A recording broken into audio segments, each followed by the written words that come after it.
Hello and welcome. Today we're going to talk about something that can be really sensitive, but we're going to do it with all the care it deserves. If you're a parent and you have some concerns about your child's development, this is for you. We're going to walk through some clear, supportive information, all based on what medical experts around the world agree on. Okay, let's kick things off with something that's just so important. The words we use, they really, really matter. For a long time, the term was mental retardation, but the medical community has moved away from that on purpose. Why? Well, because it felt like a permanent stamp, a label that couldn't be changed. But intellectual disability, that's different. It's a whole new way of looking at it. It focuses on a functional challenge, not a permanent trait. And a challenge is something you can understand and, most importantly, something you can support. And look, this isn't just about being politically correct or anything like that. It's a fundamental shift in how we approach helping these kids not just get by, but truly thrive. Yeah, and this wasn't some small, overnight change.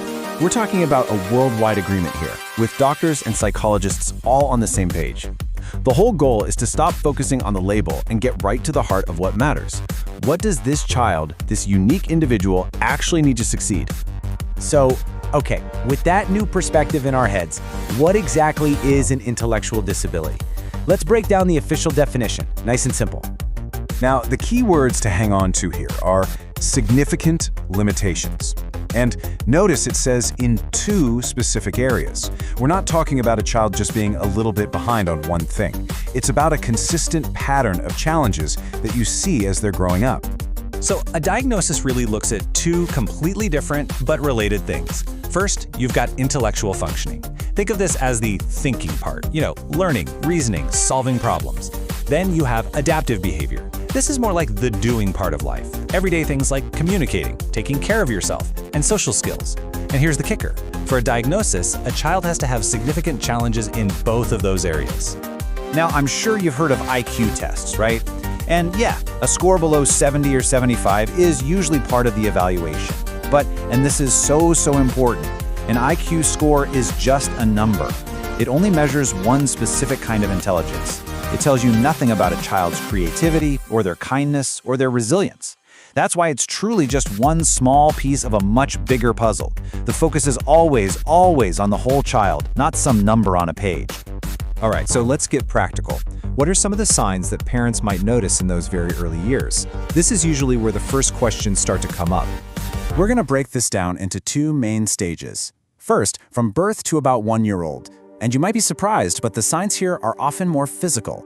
Then, when they hit those toddler years, from 1 to 3, that's when the signs related to thinking, talking, and interacting with others can start to become more noticeable.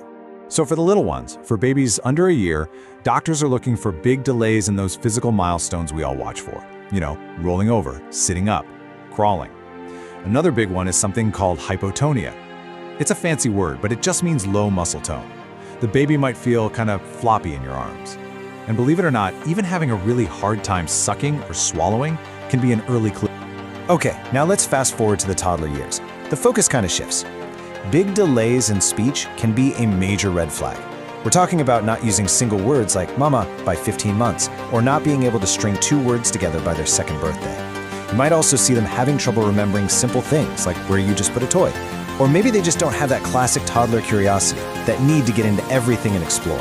And see, this all ties back to what we called adaptive behavior earlier. Socially, maybe they don't turn when you call their name, or they don't make much eye contact. When they play, it might be really repetitive, like just spinning the wheels on a toy car over and over instead of making it go vroom. And the tantrums, sometimes these can be really intense and long.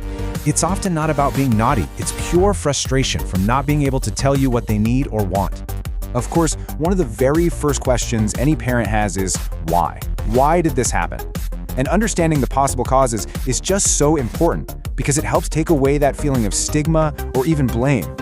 So let's be absolutely crystal clear on this. An intellectual disability is a medical condition. It is never, ever the result of something a parent did or didn't do. It's not about parenting, period.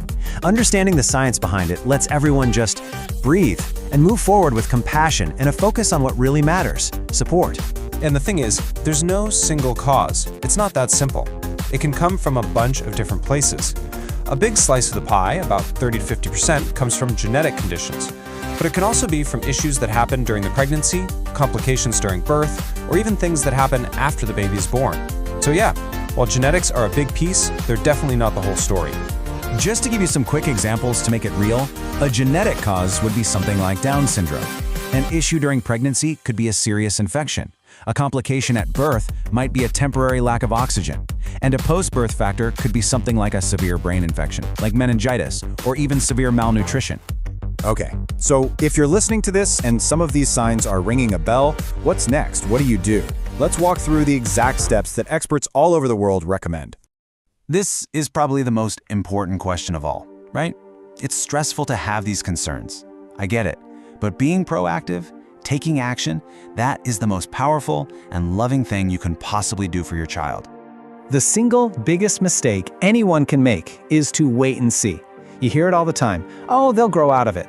But the science is absolutely clear on this. A child's brain is like a sponge between the ages of 0 and 5. It's the most adaptable it will ever be. That period is a critical window of opportunity. That's why waiting is the enemy here. Early intervention is everything. It is the key to unlocking a child's full potential. So here's the game plan. Step 1. Talk to your pediatrician.